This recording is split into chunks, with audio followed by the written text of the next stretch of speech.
book burned in her hands. "This garbage is useless," Vanessa shouted, throwing the worn, tattered Bible into the flames of a trash barrel burning on the corner of the working-class neighborhood. "God doesn't exist, you ridiculous old woman. And if he did, he would have helped you years ago."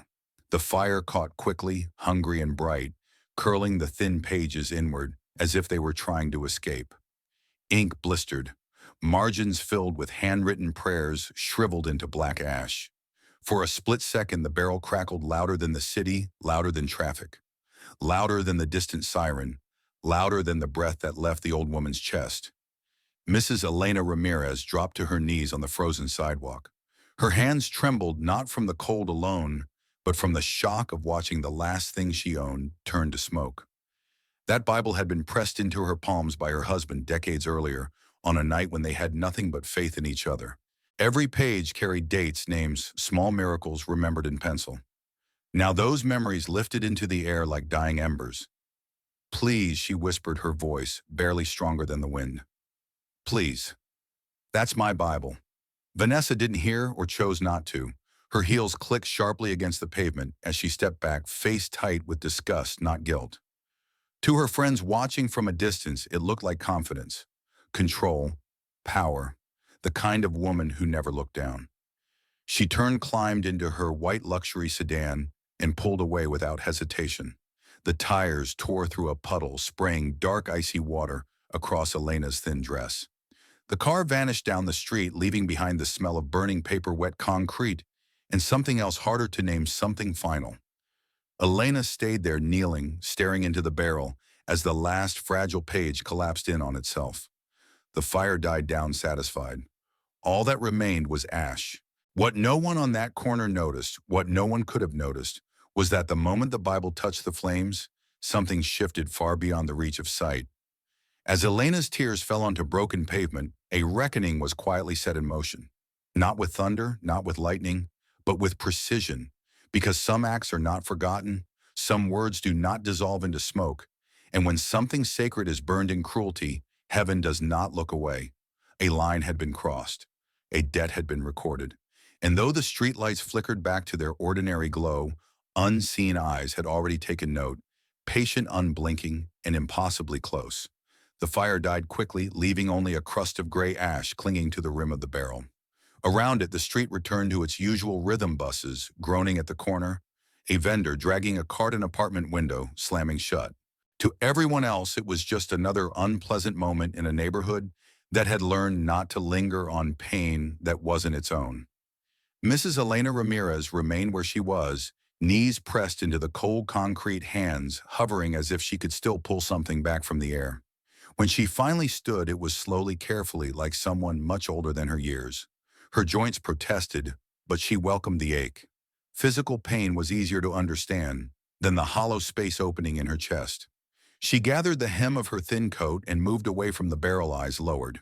People glanced at her, then quickly looked elsewhere. No one asked if she was all right. No one followed. In a city this big, survival depended on learning when not to see. Across the street, Vanessa Collins was already halfway to her building, irritation buzzing through her veins like caffeine. The encounter replayed in her mind not with shame, but with a sharp, restless edge. She told herself the old woman had deserved it. Loitering, begging, clinging to superstition. It was ugly. It lowered property value. It reminded Vanessa of things she had worked too hard to escape. Inside the lobby, warm air wrapped around her like a reward. Marble floors, soft lighting. The security guard nodded, unsure if he should smile. Vanessa didn't notice. Her reflection in the mirrored elevator doors looked composed, flawless, untouched. The kind of woman who never lost.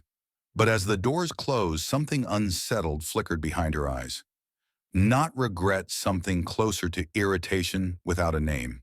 She pushed it down the way she always did. Success required discipline. Weakness was optional. Upstairs, she poured herself a glass of wine she barely tasted. Her phone buzzed with messages, dinner plans, a congratulatory note from work, a reminder of how far she'd come. She answered none of them. The image of the old woman's hands lingered empty and shaking, and it made Vanessa angry all over again. Angry that someone with nothing could still look at her without fear. angry that someone poor could carry a piece she couldn't buy. Several blocks away, Elena reached her small room behind a row of aging buildings. Tin walls, a single bulb, a mattress that smelled faintly of damp cloth and soap. She sat on the edge of the bed and stared at the space where the Bible used to rest. The silence pressed in. "I don't understand," she whispered, not accusing, not demanding, just honest. "But I trust you." The words felt fragile without the pages she had read every night for decades, yet they came anyway. Habit, faith, muscle memory of the soul. Outside, the city kept moving. Vanessa scrolled through headlines and schedules, convincing herself the night was already behind her. Elena folded her coat and lay down fully dressed, clutching a scarf that still smelled like her mother. Two women ended the same night in very different worlds, both unaware that the moment they shared on that street corner had bound their paths together. One believed she had erased something worthless. The other believed she had lost everything. Neither yet knew that the humiliation had only been the beginning, and that what was set in motion would demand a reckoning far deeper than either was prepared to face. Long before the flames, before the humiliation on the corner, Elena Ramirez had lived a life defined not by abundance, but by steadiness. She had arrived in Chicago more than 40 years earlier, with her husband Miguel carrying 2 suitcases and a confidence that came from working hands. Miguel fixed what others threw away. Elena cooked the food she had learned from her mother, simple, filling, honest. Together they saved enough to rent a narrow storefront near a bus stop where commuters stopped for coffee, warm bread, and conversation. It wasn't glamorous, but it was theirs. 6 tables, plastic tablecloths, a bell on the door that rang every time someone came in like a small celebration. Elena woke before dawn every day. She cooked while Miguel swept and joked with early customers. They knew most people by name. If someone came up short, Elena quietly added extra food and waved the money away. "Pay me when you can," she would say. Often they never could. She never kept track. The Bible sat under the counter, wrapped in a cloth Miguel had sewn from an old shirt. He had given it to her on their wedding day, pressing it into her hands and saying, "This will remind us who we belong to when life gets hard." Over the years, Elena filled its margins with notes, dates of answered prayers, names of people she worried over, verses that carried her through exhaustion. Then Miguel's heart began to fail. At first it was just fatigue, then pain, then the hospital bills. Elena sold their savings, then her jewelry, then the car. The surgery bought them 6 more months, 6 precious months when she read to Miguel at night, her voice steady even when his breathing wasn't. He died holding her hand, whispering gratitude, not fear. After the funeral, everything collapsed quickly. Rent tripled. The shop closed. Elena lost the only work she had known for decades. In her early 60s, she became invisible, too old to be hired, too proud to beg. She cleaned houses when she could, washed clothes by hand, sold food on weekends when she had the money for ingredients. Her world shrank to a single rented room and the Bible she read each night by the light of a bare bulb. When the electricity was cut, she used a candle. When her knees ached too badly to kneel, she prayed sitting on the edge of her bed. Faith did not erase her hunger or her pain. It did something quieter. It kept bitterness from taking root. It reminded her that dignity did not depend on comfort. That worth was not measured by income or square footage. People often mistook her calm for weakness. They didn't see the strength it took to keep choosing gratitude after loss piled upon loss. They didn't see how many nights she cried silently, then wiped her face and thanked God for another morning. By the time she began resting near that building on cold evenings, her body was worn, but her spirit remained strangely intact. She greeted passers-by with courtesy, never asking for more than space to catch her breath. The Bible stayed close, its pages softened by use, its cover frayed, but held together with tape and care. It was not just a book. It was the record of a life survived without surrender. And when it burned, it wasn't only paper that turned to ash, it was the visible proof of decades of endurance. Yet even then, Elena did not curse. She did not shout. She whispered trust into the darkness. Because long before that night, she had learned something the world rarely teaches: suffering could strip away possessions without stripping away purpose. And as fragile as she looked kneeling on that sidewalk, the faith she carried had already endured far worse than fire. What neither woman understood that night was that the moment the Bible turned to ash, the story stopped being only about cruelty and loss. It became about order and order, older than neighborhoods and bank accounts, quieter than sirens and far more patient than human justice. In that order, nothing is random. The city runs on transactions everyone can see: money for labor, rent for shelter, status for obedience. Vanessa had mastered that system. She believed in measurable outcomes, in leverage and winning. If something produced no visible return, it was worthless. Faith to her belonged in the same category as broken furniture left on the curb. But there is another ledger one no app can track. Every word spoken in contempt, every kindness offered when no one is watching, every humiliation inflicted on the powerless, every mercy extended to someone who cannot repay it. All of it is recorded not with haste, not with anger, but with precision. This is the law Elena had lived under for decades without naming it. When she fed strangers who could not pay, nothing improved immediately. When she prayed over her dying husband, the disease did not reverse. When she lost her shop, her home, and her health, heaven did not intervene in the way people expect intervention to look like. Yet something was being built quietly, credit, where no one could see its strength, where no one thought it mattered. On the same night, Elena knelt on the sidewalk, whispering trust. Vanessa lay in a warm apartment, believing she had erased a nuisance. She slept under clean sheets, convinced the encounter was finished. To her, the night had ended the moment the car door closed. But heaven does not operate on immediacy. It operates on inevitability. The law is not revenge. It is alignment.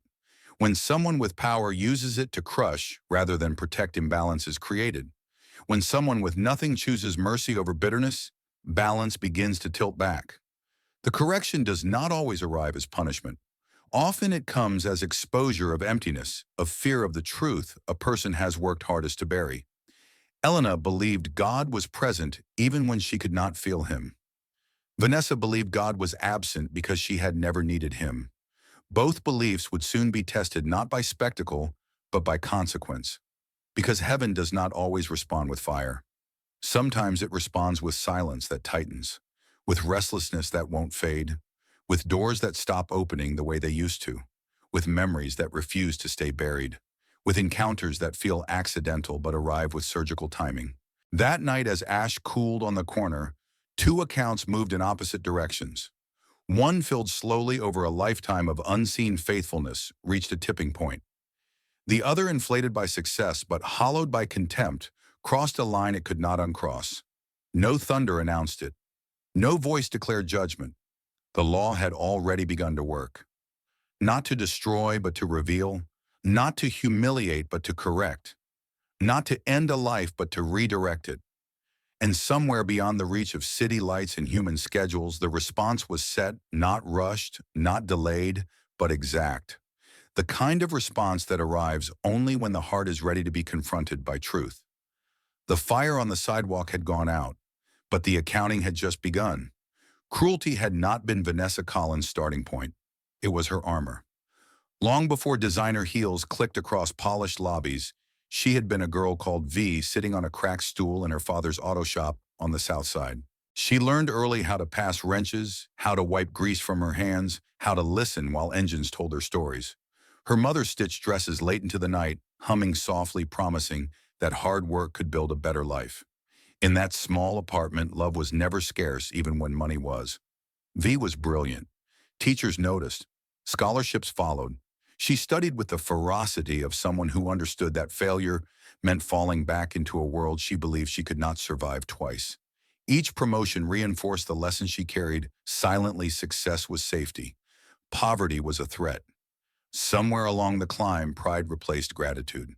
The higher Vanessa rose, the more she edited her past. The old neighborhood became an embarrassment. Her parents' accents, their calloused hands, the smell of oil and fabric, things that once meant home became liabilities. She stopped visiting, then she stopped answering calls. When her mother fell ill, Vanessa told herself she was too busy, that there would be time later. Later never came. The funeral passed without her. When her father's hands began to shake, the decision was quick and efficient. A government-funded nursing home. Paperwork completed. Responsibility outsourced. Vanessa convinced herself she had done enough by paying the bills.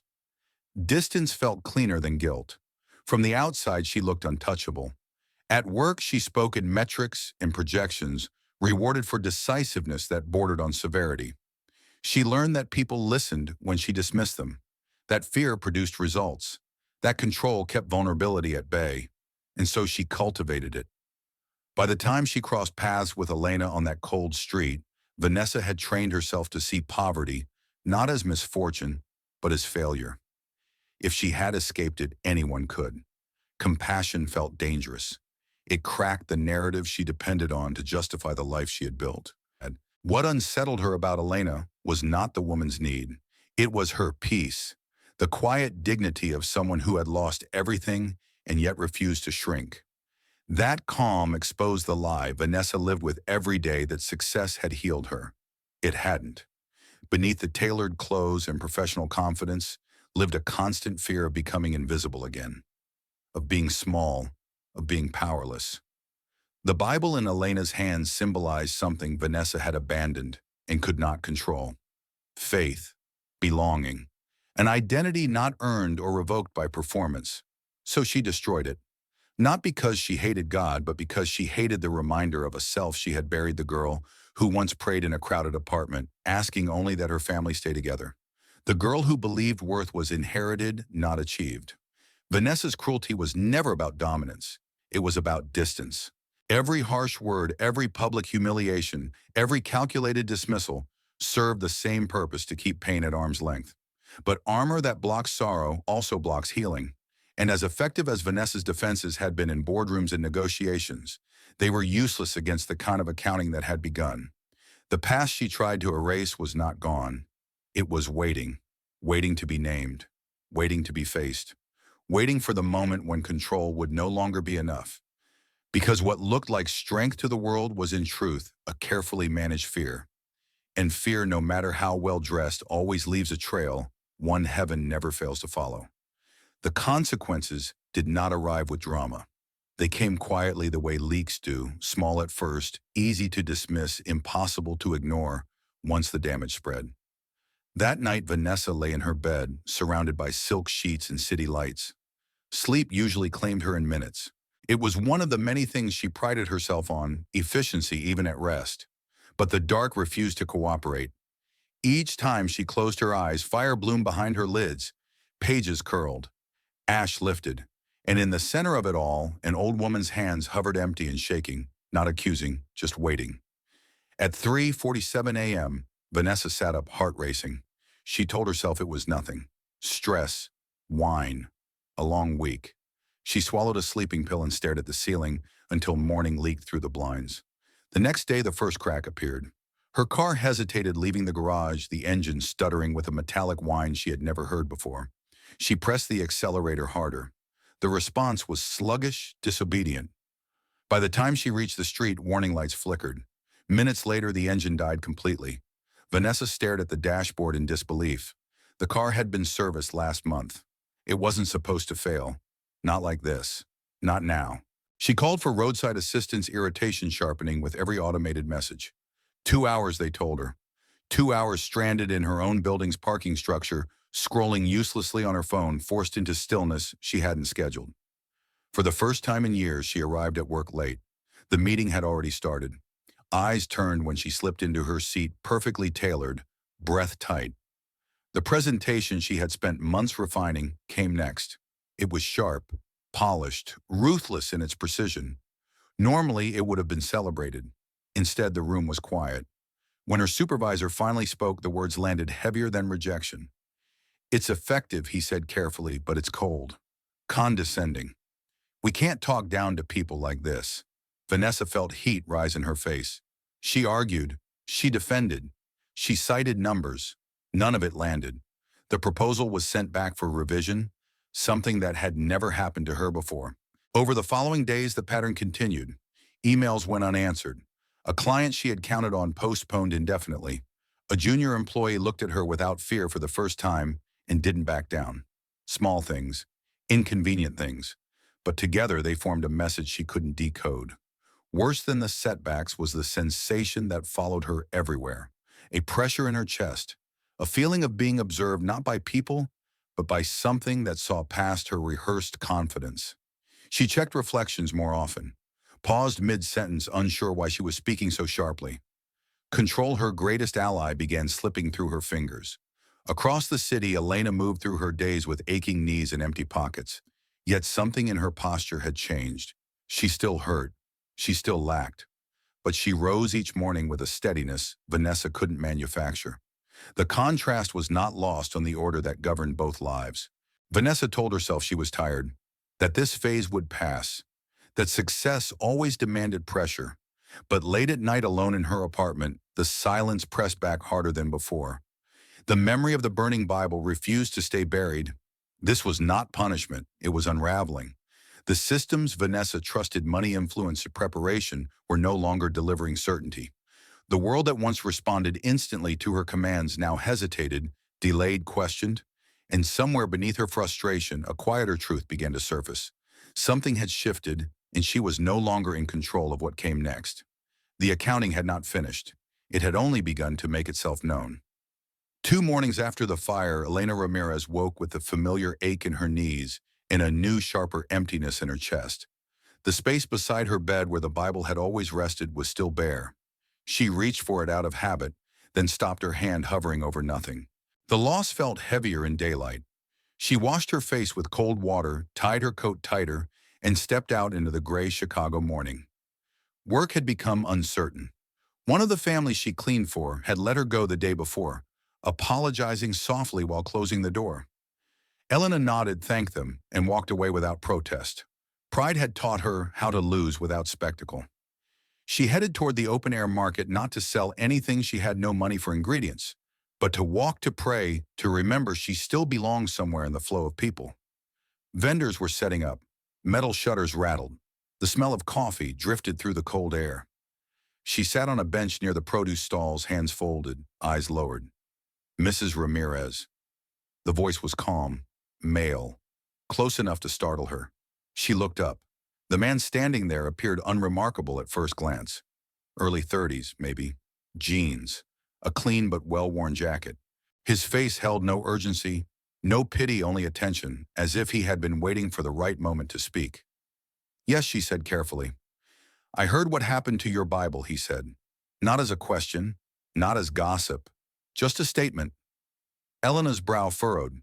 She had told no one. The corner where it happened had been nearly empty. "How did you—" "I'm sorry," he continued gently, as if the explanation didn't matter. "I know how important things like that are." Before she could respond, he reached into a small backpack slung over one shoulder and pulled out a book. A Bible. Not new but cared for. The cover was soft leather, the kind that bends without breaking. He held it out to her with both hands. "I can't take that," Elena said at once. "I don't have money. I'm not selling it," he replied. "It was given to me when I needed it." "Now you do." Her hands shook as she accepted it. The weight was familiar, comforting. She pressed it lightly against her chest, breathing in the faint scent of old pages and something like cedar. "How do you know my name?" she asked suddenly. The man smiled, not wide, not proud, just enough. "These streets talk," he said, "if you listen." She blinked, confused, and when she looked again, he was already stepping back into the moving crowd. People passed between them, a woman pushing a cart, a man arguing over prices, and in seconds he was gone. "El sir," she called out, rising too quickly. Pain shot through her legs, but she ignored it. "Wait, I didn't even ask your name." He turned once, already several steps away. "Names aren't what matter," he said. "What matters is that you're not alone. You never have been." And then he disappeared, swallowed by the market as if he had never been there at all. Elena sank back onto the bench, heart racing. Slowly, she opened the Bible. On the first page, written in careful handwriting, were words she had not seen before. "You are seen. You are valued. You are loved." Tears spilled down her cheeks, unbidden and unstoppable. But these were not the tears of the night before. They carried no despair, only relief. She closed the book and held it tightly, as if afraid it might vanish too. Around her, the market hummed with ordinary life voices, footsteps, the clatter of crates. But Elena felt something extraordinary settle quietly into place. Heaven had not shouted. It had whispered. And in that whisper, Elena felt the unmistakable answer to a prayer she hadn't known how to say. The new Bible stayed with Elena everywhere she went, tucked beneath her arm like a compass she didn't yet know how to use. Each night she opened it carefully, reading more slowly than before, letting the words settle where exhaustion usually lived. And one morning, as sunlight crept through the thin curtain of her rented room, a sentence stopped her breath. "Whoever refreshes others will himself be refreshed." She read it again, then again. The words stirred something that had been quiet for years, a memory of heat rising from a pot of hands moving with purpose of feeding people not as charity, but as work done with pride.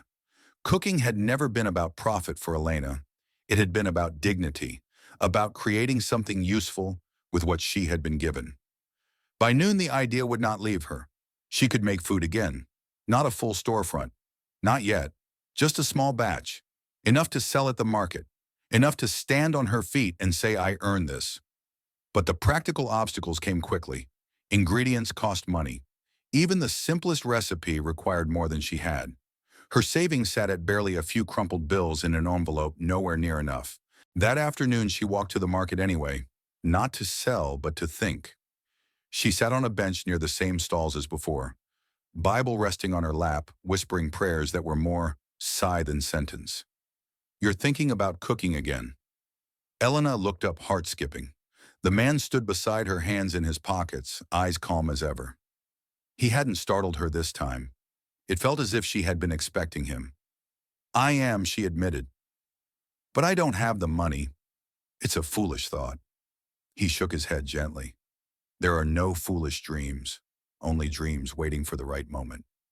He reached into his jacket and pulled out an envelope worn at the edges. He placed it in her hands without ceremony. "What's this?" she asked, already knowing. "Enough to start," he said. "Use it well." Elena opened the envelope.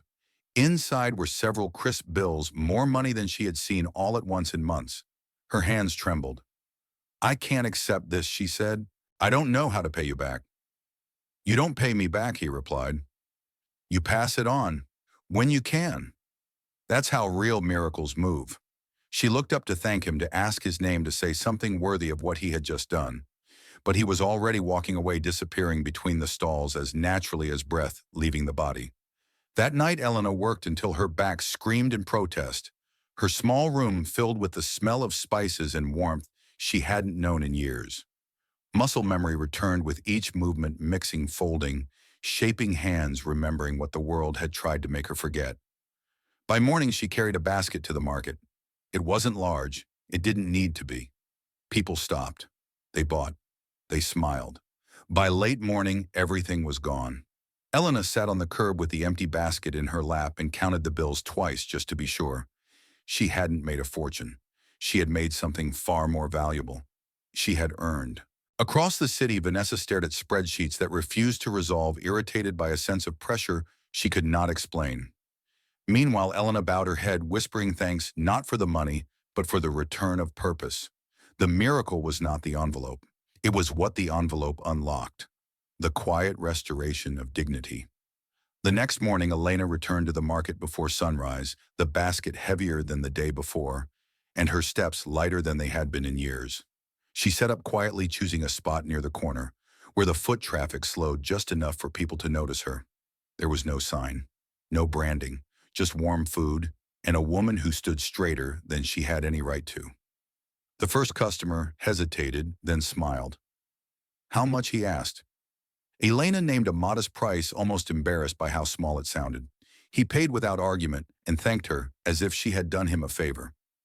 The exchange settled her nerves. Then another came, and another. By mid-morning, the basket was nearly empty again. It wasn't the speed of the sales that surprised her. It was the feeling that returned with each transaction, the steady rhythm of purpose. Her hands moved with confidence. Her voice found strength. She looked people in the eye again.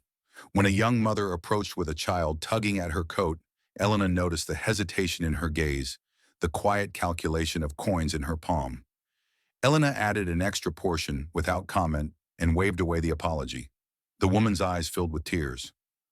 "God bless you," she whispered.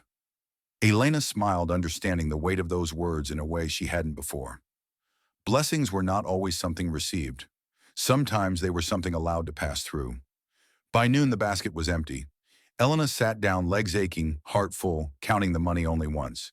She set aside enough for the next batch and folded the rest carefully, as if it were fragile. It wasn't wealth, it was momentum. Across the city, Vanessa felt the opposite. Meetings stacked without resolution, a deal she had counted on stalled after a single email. She snapped at an assistant and caught her own reflection in the glass jaw, clenched eyes, tired. Control continued to slip, not in obvious ways, but in subtle humiliations she couldn't strategize her way out of. That afternoon, as Elena cleaned her utensils and packed up, she felt eyes on her, not judging, watching. A man stood across the street for a moment unnoticed by everyone else. He gave a small nod approval without applause, and then turned away. Elena didn't chase him. She didn't need to. That night she prepared another batch in her small room, working slower, listening to the sound of her own breath. The pain in her back remained, but it no longer defined her. The Bible rested open on the table beside her, pages fluttering gently with the movement of air. She read aloud not for instruction, but for company. The pattern repeated over the following days. Each morning brought enough customers. Each evening brought enough strength. The money covered rent, then groceries, then a small emergency fund folded into the same envelope that had once been empty. Word spread without marketing. People returned bringing friends. Elena learned names again, learned stories, learned which customers needed more than food and which only needed to be seen. What grew was not just income, but confidence. The certainty that her hands still mattered, that her age had not erased her usefulness, that loss had not disqualified her from contributing something good to the world. Small success repeated faithfully created space for something larger. Hope. It showed in the way Elena walked home at night, basket empty but shoulders squared. It showed in the way she prayed, not asking for rescue, but offering thanks. It showed in the quiet contrast forming between two lives moving in opposite directions. One shrinking under the weight of control, the other expanding through trust. And though neither woman fully understood it yet, the rising action had begun to draw them back toward the same street corner, toward a moment where small victories would collide with unresolved cruelty, and hope would be tested in public once more. Vanessa saw her from across the street. She had left the office early, head-pounding, heels striking the pavement harder than necessary. The day had been a series of quiet defeats, no arguments, no explosions, just resistance where obedience used to be. She told herself a walk would clear her head. Instead, it led her straight back to the one sight she had been trying not to remember. Elena stood at the edge of the market with a small table and a basket of food. Steam rose into the cool air. People lingered. They smiled. Someone laughed. In Elena's hands, unmistakable even from a distance, rested a Bible different from the one Vanessa had burned, but a Bible all the same. Something inside Vanessa snapped. How was this possible? How did a woman she had humiliated, erased and dismissed, stand there as if nothing had happened, as if life had not been put in its place, as if the universe had ignored the lesson Vanessa believed she had delivered? Anger surged sharp and unfiltered, not reasoned, not strategic, personal. She crossed the street without slowing. The closer she got, the more the sounds of the market grated on her vendors, calling out prices, coins clinking ordinary happiness she could not access. Elena looked up and recognized her immediately. For a split second, fear flickered across her face. Then it passed, replaced by something worse in Vanessa's eyes. Calm. You, Vanessa said loudly, stopping short of the table. Conversations nearby faltered. People turned. Elena straightened. Can I help you? She asked softly. How did you get this? Vanessa demanded, gesturing at the food.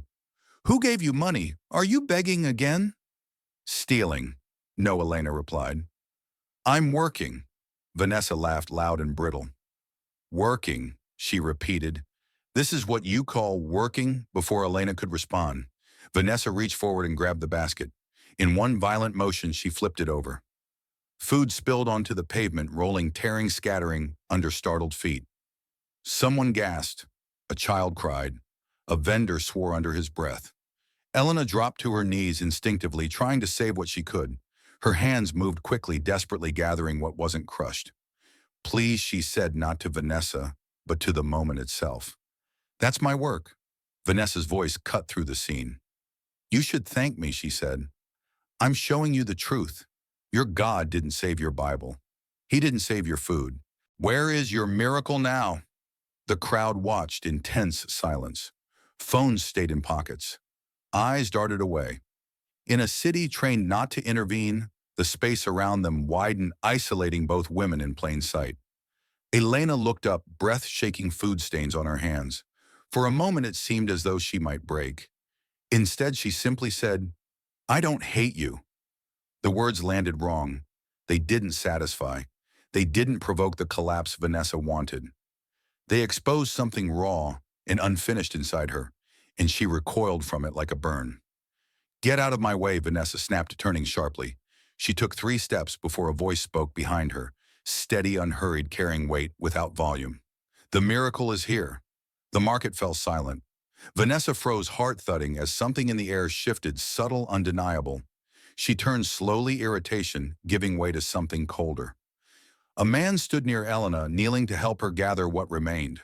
Ordinary clothes. Calm eyes. No anger in his expression at all. Only sadness. And for the first time since this had begun, Vanessa felt something she could not control rise in her chest. Fear.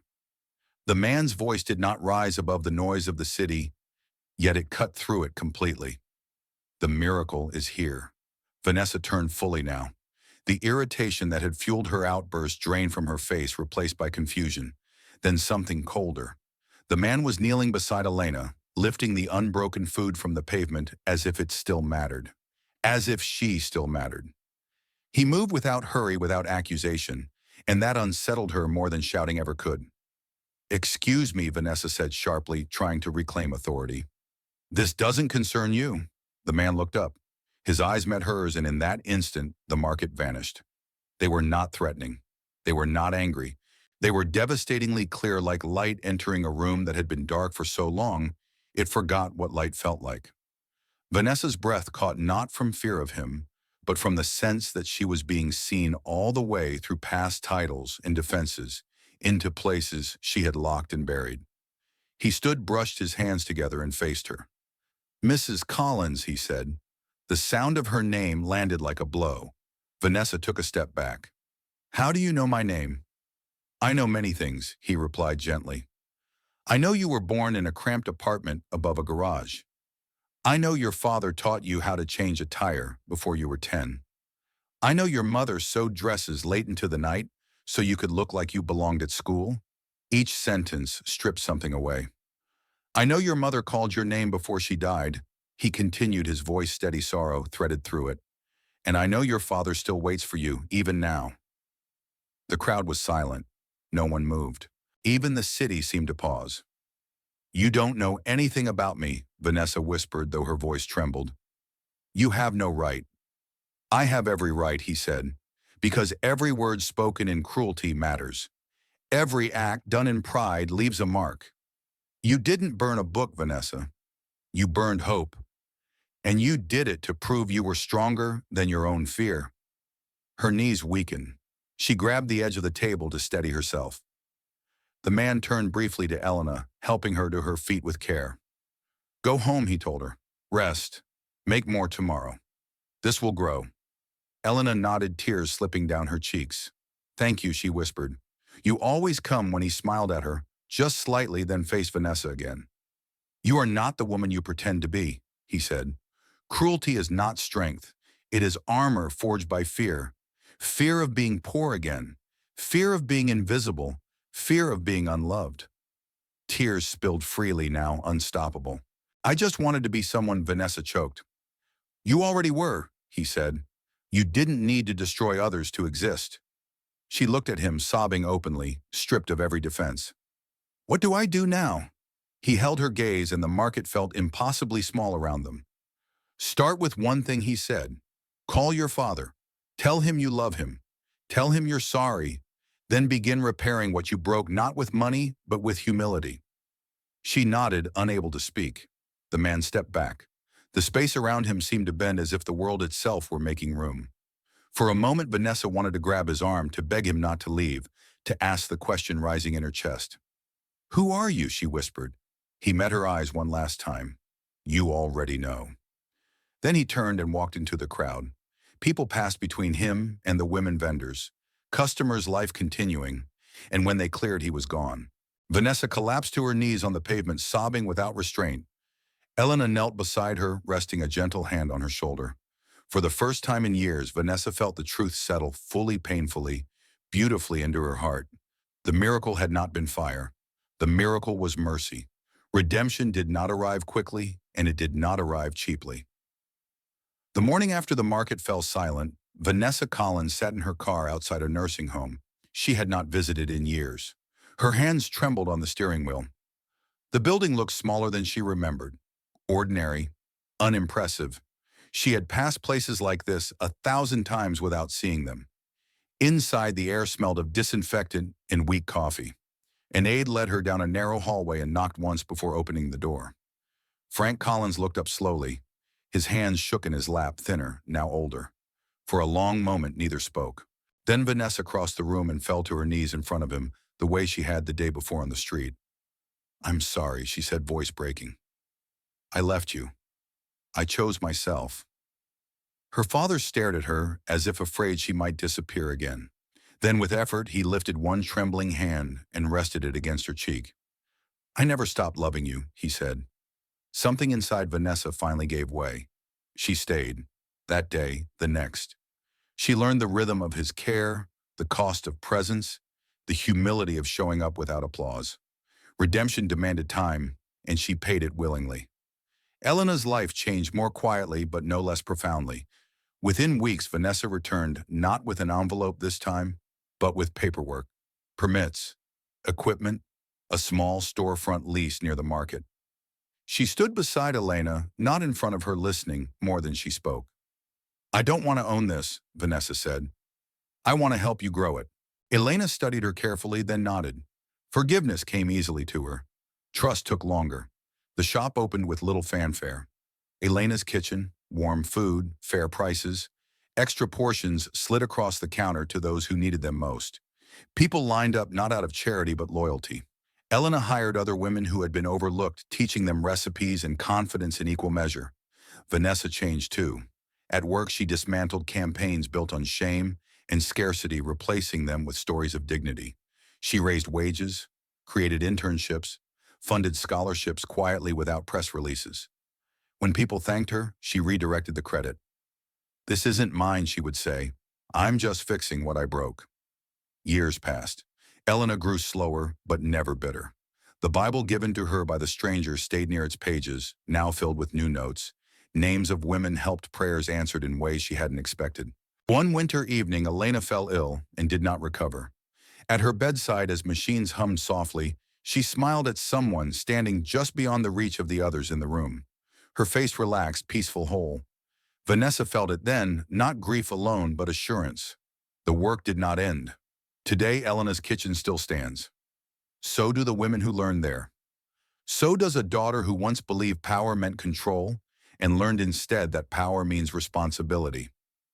The ripple widened far beyond one street corner, carried forward by people who chose mercy over fear. Because the greatest miracle was never the fire or the stranger or the moment of public reckoning. The miracle was what followed. This story reminds us of a truth many people learn too. Late cruelty is often the language of inner emptiness, while compassion is the fruit of quiet strength. Elena lost almost everything, yet she never lost her dignity. Vanessa gained everything the world praises, yet lost herself. The turning point was not punishment, but truth being seen fully without excuses and still being offered a way back. In real life, change rarely comes through shame alone. It comes when responsibility meets mercy. Redemption always has a cost: time, humility, restitution, and the courage to face what we broke. But when that cost is paid, the reward is not just forgiveness, it is purpose. If this message touched your heart, please subscribe to our channel, share this video with someone who needs hope, and leave a comment about what lesson spoke to you most. Your engagement helps us continue bringing powerful, life-changing stories to you.